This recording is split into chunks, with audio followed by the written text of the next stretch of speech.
à tous. Bienvenue sur cet atelier qui va nous amener à réfléchir ensemble sur les défis d'une approche gagnante pour accompagner les TPE avec agilité entre l'Europe et l'Afrique. On dit souvent que l'accompagnement est clé pour accompagner les startups, notamment au démarrage de leur activité. Pour autant, l'accompagnement revêt une grande diversité de sujets selon le secteur d'activité de la start-up, selon le stade de maturité, selon l'écosystème dans lequel on se situe. Alors pour aborder ce sujet sous ces différents angles, on a le plaisir d'accueillir un panel d'experts de grande qualité autour de nous pour réfléchir ensemble à ces sujets.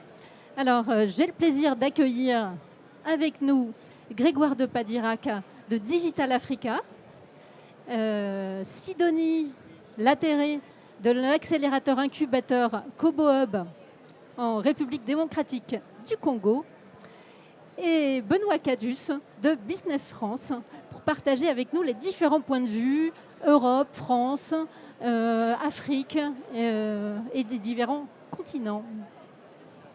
Tout à fait. Alors, merci beaucoup pour l'introduction, Agnès. Donc, je me présenterai rapidement. Je m'appelle Anne-Marie Mataï. Et donc, pour tout bon débat, il faudrait déjà qu'on puisse se mettre d'accord sur les termes débattus.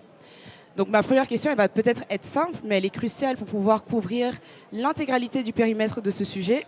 Quels sont les besoins en termes d'accompagnement qu'on peut retrouver côté TPME? Et en fait, derrière ma question, et après je vais vous laisser tout de suite la parole, il y a en réalité deux problématiques. La première problématique, et on est plutôt en accord dessus, sur le fait qu'il y a différents stades de développement au sein d'une société. Donc il y a des besoins en termes de phase d'idéation, il y a des besoins en termes d'expansion. Et là, c'est plutôt bien parce qu'on a à la fois le volet start-up et innovation avec Grégoire et puis Sidonie. On a également le volet PME avec Benoît. Et la deuxième question, puisqu'en fait, on adresse la géographie africaine et européenne, est-ce qu'il y a des différences dans les besoins en fonction de ces écosystèmes? Benoît, tu peux commencer si jamais tu le souhaites.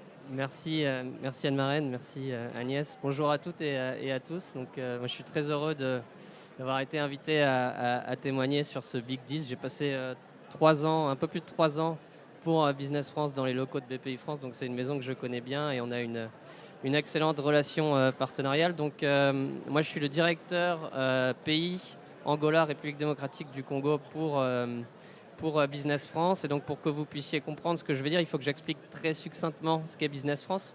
Business France, c'est l'agence de l'État en charge de l'internationalisation de l'économie française, avec 3 missions principales. La première, c'est d'accompagner les entreprises françaises à l'export sur les marchés internationaux. La seconde, c'est d'attirer les investissements directs étrangers vers la France. Et la troisième, un peu plus atypique, c'est la gestion du dispositif du volontariat international en entreprise. Donc je vais vous parler, moi, des besoins qu'on a pu identifier, auxquels on peut répondre, des entreprises françaises que nous accompagnons sur la zone Afrique subsaharienne et sur les pays que je couvre en particulier. Bon, avant toute chose, je pense qu'il y a un besoin de financement, mais je ne vais pas m'attarder sur ce besoin, parce qu'il a déjà été traité sur une des tables rondes précédentes. Il y a beaucoup d'outils, notamment chez BPI France, et puis je pense que Sidonie et Grégoire reviendront sur ce sujet et seront plus à même d'en parler que moi. Après le financement, il y a un besoin, je pense qu'il y a en fait un cycle des besoins. Le premier besoin, c'est celui de conseil et d'orientation. Et donc pour ça, le réseau Team France Export a été créé en 2018, donc avec Business France, avec BPI France, avec les chambres de commerce et d'industrie, avec les régions, et avec notamment pour objectif, pour chaque entreprise française désireuse de s'exporter, d'avoir un conseiller international qui agit comme un référent de proximité, comme un interlocuteur privilégié au plus proche de l'entreprise, en France, en région, dans les territoires, pour pouvoir justement diagnostiquer, conseiller, orienter chaque entreprise dans sa démarche export. Ensuite, il y a un besoin qui est un besoin d'information marché et d'information pays. Ça, c'est le rôle des bureaux Business France en Afrique subsaharienne. Donc, nous avons 7 bureaux Business France en Afrique subsaharienne, d'ailleurs dans lesquels nous hébergeons aussi des collaborateurs BPI France. Et le rôle de ces bureaux, c'est vraiment de donner de l'information pays, de l'information marché, de l'information ciblée, de l'information sectorielle pour chaque entreprise désireuse de s'exporter, afin de pouvoir confirmer le choix de la destination et affiner la stratégie de l'entreprise sur ce marché.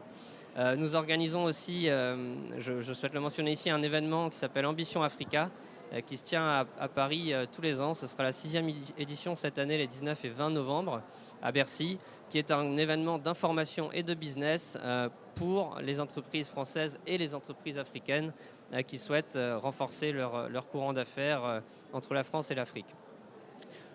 Ensuite, une fois que l'entreprise a confirmé sa destination, il y a un besoin de mise en réseau, un besoin de contact, un besoin de connexion avec l'écosystème local, avec les prospects clés, les potentiels clients finaux, avec les contacts importants. Et ça, c'est vraiment aussi le rôle de Business France. Nous, on est persuadés qu'une bonne rencontre peut tout changer.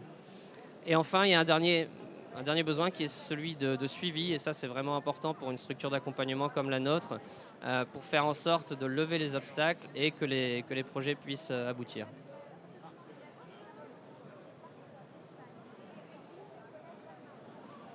Oula, merci beaucoup Benoît. Attention, le pied. Merci beaucoup Agnès. Donc effectivement, là, on voit bien les besoins finalement pour des entreprises qui sont matures, en phase d'expansion, en phase d'identification aussi d'opportunités de marché, et aussi en termes de partenariat, de mise en réseau.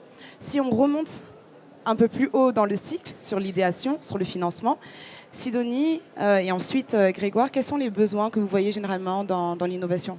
Okay. Merci pour la parole. Alors moi, je pense vraiment, surtout dans nos écosystèmes africains, francophones, des fois très très matures et embryonnaires, il y a d'abord un gros besoin, c'est l'accès à l'information et l'accès à la data. Parce que en fait, lorsque on est informé sur un secteur bien précis, ça nous permet en fait de pouvoir orienter notre stratégie. Nous, en tant qu'accélérateur et incubateur, on se rend compte que beaucoup d'entrepreneurs commencent sur des projets parce qu'ils ont un feeling, ils ont eu 2-3 données à gauche, à droite, mais en fait, le marché n'est pas forcément porteur. Donc, il y a vraiment un gros besoin d'accès à l'information. Et puis, je dirais, après, c'est l'accès à... Benoît, on a un peu parlé, c'est l'accès vraiment à la formation et au renforcement de capacités. Parce qu'en tant que structure d'accompagnement des entrepreneurs, on s'est rendu compte qu'à un moment donné, en fait, le vrai challenge de l'écosystème, ce n'est pas forcément le financement. Parce qu'une structure qui est bien accompagnée, qui maîtrise son marché, met en place des services et des produits qui sont consommés. Et donc, son premier investisseur et son dernier investisseur sera toujours son consommateur, donc le client. Donc, quand il arrive à ce niveau-là, il n'a pas forcément besoin d'investissement pour démarrer. Mais après, quand il s'agit de croissance, oui. Donc, le renforcement de capacité est nécessaire dans nos écosystèmes. Moi, je le vois en RDC Kinshasa, là où nous sommes. C'est le travail des incubateurs, accélérateurs. Lorsqu'ils sont dans cet environnement-là, en fait, ils décollent très rapidement. Donc, moi, je donnerai un accent plutôt sur ces deux points-là. Et aussi en parlant de tout ce qui est cadre réglementaire, légal, qui est très important parce que des fois, dans nos écosystèmes, les lois qui sont en vigueur sont des fois un peu, je veux dire, à l'encontre du développement des entreprises. Merci beaucoup Sidonie. Et puis effectivement, je reviendrai vers toi pour aborder quelques-uns des éléments que tu as mentionnés. Le nerf de la guerre, ça reste quand même la question du financement. Navré de te mettre sur le sujet, mais Grégoire, dis-nous plus. Oui, alors d'abord, Digital Africa, on est un fonds filial de Proparco et on investit en pré-amorçage et amorçage sur le continent africain. A priori, cette année, on sera le 3e investisseur le plus actif du continent, donc on est assez fiers de ça. Et oui, en fait, l'Afrique lève moins de 1% des fonds à l'échelle mondiale et on est en train de parler d'un continent qui va représenter près de 40% de la population mondiale. C'est un énorme paradoxe et lever des fonds pour des startups. Alors, nous, on s'occupe que des startups, ce qui nous distingue de Benoît. Et donc, je suis sur une activité VC, capital risque, mais globalement, l'accès au financement en Afrique, c'est très dur parce qu'on est très peu à être actif. Et donc, c'est l'accompagnement, déjà pour comprendre ce que c'est que cette industrie, en maîtriser les codes, puisque quand on va voir un investisseur, il faut maîtriser les codes, c'est indispensable. Ça s'apprend. C'est pour ça qu'il y a des structures comme celle de Sidonie qui accompagnent les entrepreneurs Et c'est vrai que c'est un peu agaçant, j'imagine, quand on est entrepreneur, de se dire, en fait, d'entendre des gens qui parlent d'accompagnement, alors qu'en fait, tout ce qu'ils veulent, c'est avoir accès à des financements. Mais pour avoir accès au financement, il faut apprendre un certain nombre de choses. Et c'est normal de ne pas les savoir au début, parce que ce qu'on vous demande en tant qu'entrepreneur, c'est de comprendre le besoin et de construire une solution. Et le reste est entre guillemets un peu accessoire. Vous êtes focus, si vous avez trouvé la solution à un problème et que vous avez de la traction, tout va venir. Mais le reste est quand même sur le chemin critique de la réussite. Et le reste, c'est intégrer des notions de pitch, avoir une stratégie claire, on l'a parlé. Et puis, je pense qu'il y a un domaine qui est ultra important dont Benoît a parlé, c'est des règles de gestion. Et qui, pareil, quand on n'a pas eu la chance d'avoir un cursus ou une expérience professionnelle qui forme à ça, il faut apprendre. Et en s'entourer aussi. Voilà. Merci beaucoup Benoît. Et puis merci Sidonie et puis Grégoire, autant pour moi. Alors maintenant que le cadre il est posé, qu'on a une idée des besoins en fait qui sont finalement spécifiques à certaines échelles. Tu parlais tout à l'heure de la difficulté et de la réalité en fait africaine quant à la levée de fonds. Benoît, toi tu parlais également d'autres besoins en fait en phase plutôt d'expansion. Maintenant qu'on a du coup posé le cadre, quelles sont les solutions que vous voyez tout à l'heure? Et je pense qu'on va peut-être commencer par toi, Grégoire. Tu parlais justement des solutions que propose Digital Africa en termes de financement. Alors je ne serais pas moi si j'ajoutais pas une petite subtilité. Quelles sont donc du coup les solutions en termes de financement de l'accompagnement? Quelles sont les solutions en termes de l'accompagnement financé? Donc autrement dit, on peut financer. Ça, c'est une solution. Il faut également accompagner les sociétés une fois qu'elles ont été financées. Et parce qu'on a également une structure d'accompagnement avec nous, quelle est la question de l'accompagnement, des structures d'accompagnement elles-mêmes? On prend quelle question du coup? Celle que tu souhaites. Je vais choisir. Vu de mon point de vue, je pense qu'il va se distinguer un peu de Sidonie. Je rencontre beaucoup d'entrepreneurs qui sont malheureusement pas accompagnés. Et quand ils viennent me voir, ils se sont un peu formés tout seuls sur le tas. Et il ne faut pas aller voir un investisseur sans avoir quand même consommé un peu de contenu en ligne qui vous apprennent les rudiments. C'est mieux d'avoir des gens qui vous accompagnent, mais s'il n'y a pas ça, il faut quand même avoir passé ce temps-là et l'avoir investi. Ensuite, en termes de... Quand vous allez voir un investisseur, alors ta question du coup c'était comment on accède à un investisseur, c'est ça? Quelles sont les solutions? Quand vous avez besoin de lever des fonds, vous pouvez avoir plusieurs propositions. Quand on démarre, en règle générale, sur le continent africain, ça dépend des pays, mais il est rare de trouver des business angels. Il est rare d'avoir un réseau de familles et amis qui peuvent préinvestir. Et donc, nous, par exemple, on essaye de pallier à ça. On est actif sur 18 pays du continent et on fait à peu près 2 investissements par mois. Et on signe des chèques entre 50 et 100 000 euros. On vient entre guillemets, remplacer France Travail en France, qui donne la possibilité d'avoir 2 ans consacrés à son projet, où on remplace les business angels. Mais je trouve quand même, quel que soit l'écosystème, il y a toujours une petite structure qui est au moins un club de business angels qui existe. Je ne vois pas de pays où il n'y a pas du tout ça. Donc ne pas avoir essayé d'être en contact avec eux, ça serait une faute, je pense. Et quand il y a des startups qui existent déjà dans l'écosystème, les mises en relation se font assez rapidement. Et de toute façon, ne serait-ce qu'assister à des events locaux, en règle générale, on rassemble un écosystème assez facilement dans une salle et tout le monde se retrouve au moins 1 ou 2 fois par mois. C'est le cas en RDC, c'est le cas un peu partout. Donc faut le faire. Et après, il y a des structures qui accompagnent post-invest, on le fait, mais je ne vais pas m'étendre plus puisque Sidonie a beaucoup de choses à raconter là-dessus.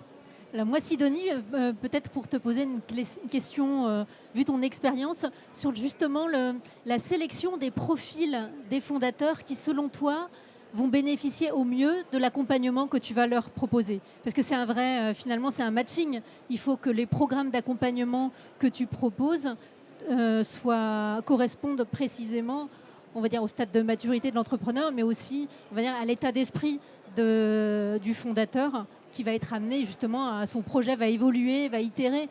Et donc, c'est ce qui compte, on dit souvent, c'est le fondateur.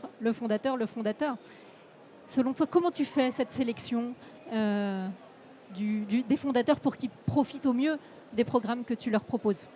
Ok.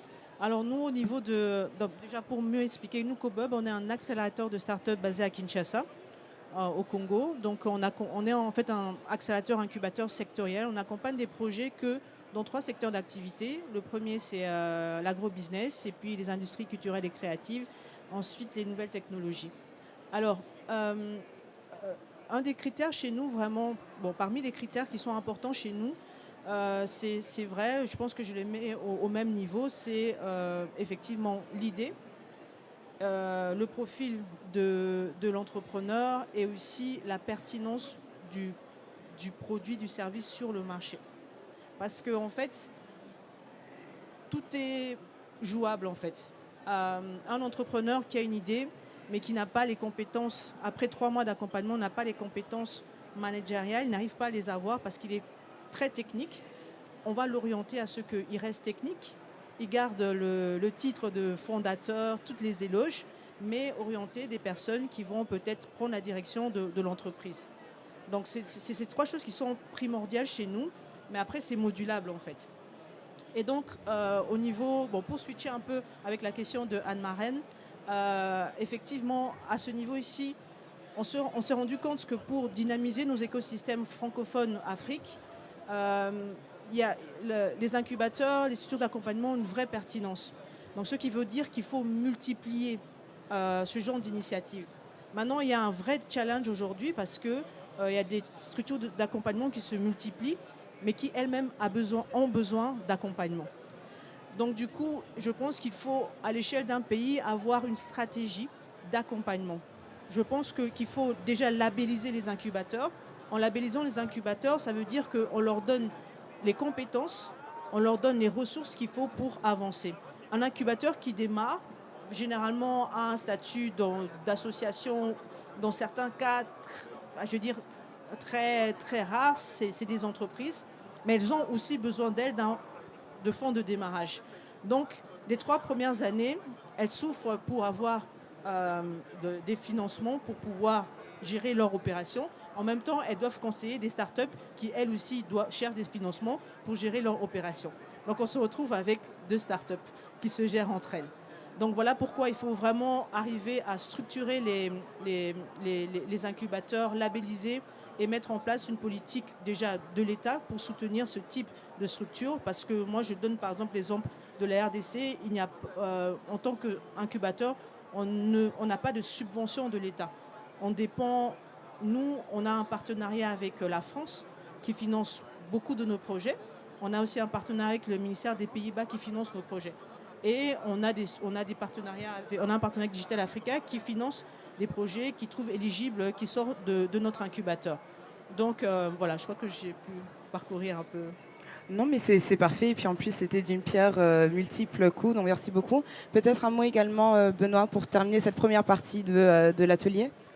Oui, sur l'approche qu'on met en place chez Business France pour accompagner justement donc plutôt les entreprises françaises, plutôt l'objet effectivement PME sur le continent africain. J'en ai déjà un peu parlé dans la réponse à ma première question. De manière assez simple, on met en place un certain nombre d'approches chez Business France, des approches collectives et des approches plus individuelles. Donc quand on parle d'approche collective, on va parler notamment de l'organisation de la présence française des pavillons France sur les grands salons sectoriels, les grandes manifestations sectorielles qui peuvent avoir lieu sur le continent africain. On va parler de salons comme Africacom en Afrique du Sud, on va parler de salons comme le Promote au Cameroun ou encore le Sara en Côte d'Ivoire. Et donc on propose en fait aux entreprises françaises de venir exposer sur ces salons pour rencontrer les prospects africains. On organise aussi, toujours sur le volet collectif, un certain nombre de délégations sectorielles, donc des missions B2B dans les pays dans lesquels nous sommes présents, donc pour permettre à effectivement une délégation d'entreprises françaises qui peuvent être des PME, mais qui peuvent aussi être des startups, qui peuvent aussi être des grands groupes, pour venir à la découverte d'un pays, de son marché, rencontrer les acteurs clés de ce marché.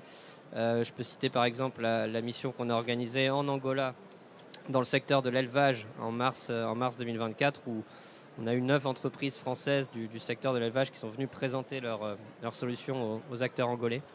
Voilà, outre ces deux approches classiques, on développe aussi de plus en plus des parcours programmes d'accompagnement qui sont des programmes d'accompagnement dans la durée, donc 6, 12, 18 mois.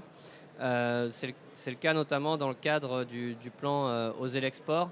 Et donc on le fait pour des entreprises à fort potentiel, sur des zones géographiques bien identifiées et sur des filières stratégiques dans le cadre du plan France 2030. Et c'est notamment le cas de l'accélérateur Afrique, qu'on fait en partenariat avec BPI France. D'ailleurs, on est en plein recrutement pour la 4e promotion. Donc s'il y a des entreprises françaises ici qui m'écoutent et qui veulent faire du développement sur le continent africain, leur priorité, n'hésitez pas, ce programme est fait pour vous. On s'adapte aussi, je dirais, aux mutations du commerce international et on ne peut pas nier évidemment la digitalisation. Et donc on a développé aussi chez Business France des marketplaces sectoriels, donc qui permettent à des entreprises françaises de référencer leurs produits en ligne et aux acheteurs africains de pouvoir sourcer facilement et entrer en contact facilement avec l'offre française. Je ne sais pas, tu parleras peut-être aussi de la communauté Afrique France Entrepreneur, Tout à fait. qui est un exemple, je dirais, d'adaptation à cette digitalisation du commerce international.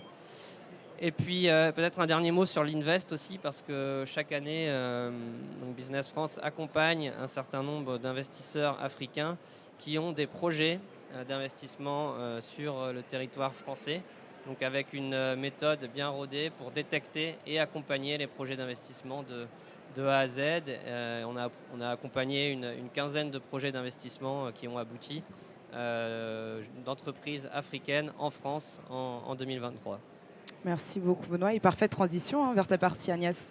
Merci beaucoup. Effectivement, on a vu que l'accompagnement revêt diverses formes, depuis la genèse de l'idée jusqu'au market fit, avec notamment toute une gamme d'accompagnement et de financement qui viennent s'imbriquer avec un enchevêtrement important, ce qui nécessite que l'entrepreneur doit en permanence se mettre en réseau, se connecter de toutes les manières possibles à tout moment pour faire pivoter et évoluer son projet.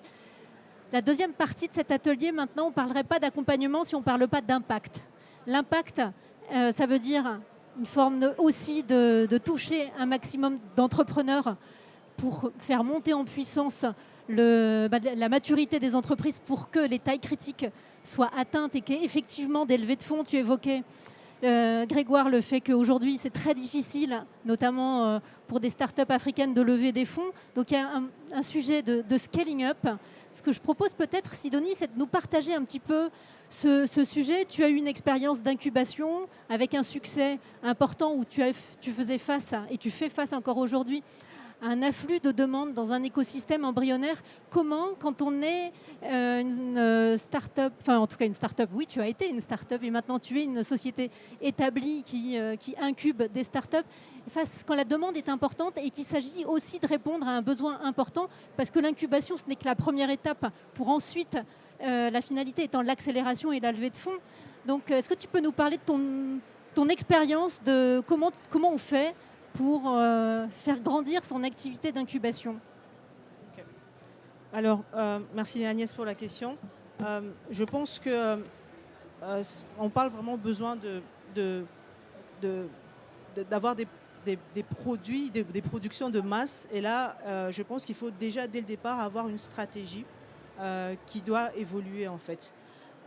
Moi, je vois un peu en Afrique francophone, une des problématiques aussi que l'on a dans l'incubation, accélération, c'est que la majorité des structures d'accompagnement, elles sont un peu généralistes. Donc, il y a un projet dans l'automobile, il y a un projet dans la tech, il y a un projet dans la logistique, il y a un projet dans l'agriculture. On fait tout, en fait. Mais je prends l'exemple de la RDC pour vous dire, on est plus de 100 millions d'habitants et je ne pense pas qu'on a on a 20 structures d'accompagnement. Donc, le besoin est immense. Plus de 70% de la population est en chômage. Donc l'entrepreneuriat dans nos écosystèmes n'est pas un luxe, n'est pas un concept sexy, mais c'est une obligation. Et pour ça, en fait, il faut qu'il y ait de plus en plus de structures sérieuses, formées, légalisées, avec une vraie expertise. Et pour ça, je pense que la meilleure des stratégies, nous on l'a adoptée dès le départ, parce que lorsqu'on a tourné un peu dans l'écosystème local et à l'extérieur, il y avait ce besoin d'être d'abord sectoriel. Il y a vraiment un besoin sectoriel. Je vous donne l'exemple de mon pays parce que je ne peux pas parler des autres pays. On importe plus de 90% de ce que nous consommons. Donc il y a un vrai besoin dans l'agriculture et l'agroalimentaire. Donc aujourd'hui, on a besoin d'avoir des incubateurs spécialisés dans ce secteur-là. Donc c'est le choix qu'on a fait d'avoir d'abord trois secteurs d'activité. Et puis après, je pense qu'il faut absolument arriver à un moment donné à faire en fait de l'accompagnement en recherchant un impact important. Parce que un pays ne se développe pas sans économies stables, sans industrialisation. Et c'est le gros challenge que nous avons en Afrique. Voilà pourquoi nous, aujourd'hui, on a décidé, CoBob existe depuis 7 ans, depuis l'année passée. On n'accompagne plus des entrepreneurs de manière individuelle, mais on accompagne en fait une filière avec sa chaîne de valeur. Donc on s'assure que la chaîne de valeur soit respectée et que ces entrepreneurs vont travailler en dynamique, en partageant des ressources, etc. On s'assure qu'ils ont le minimum qu'il faut, l'infrastructure, parce que c'est un gros challenge aussi dans nos écosystèmes. C'est pour ça que nous, aujourd'hui, CoBob, on met en place des hubs, les hubs physiques, parce qu'un écosystème doit être aussi physique avant d'être immatériel, avec de l'équipement, etc. Donc la meilleure approche pour nous, c'est vraiment penser accompagnement vers l'industrialisation, en créant une chaîne de valeur. Merci beaucoup Sidonie, on voit que c'est un sujet qui a été mûrement réfléchi pour que tu puisses le poser de façon si claire. Grégoire, je te laisse réagir par rapport à ce sujet d'impact. Il reste 3 minutes 16, alors je vais peut-être en un mot. Moi, ma grosse conviction, c'est en termes pour répondre à cet enjeu de masse, c'est plutôt au contraire de ne pas faire de la masse, mais faire du quali.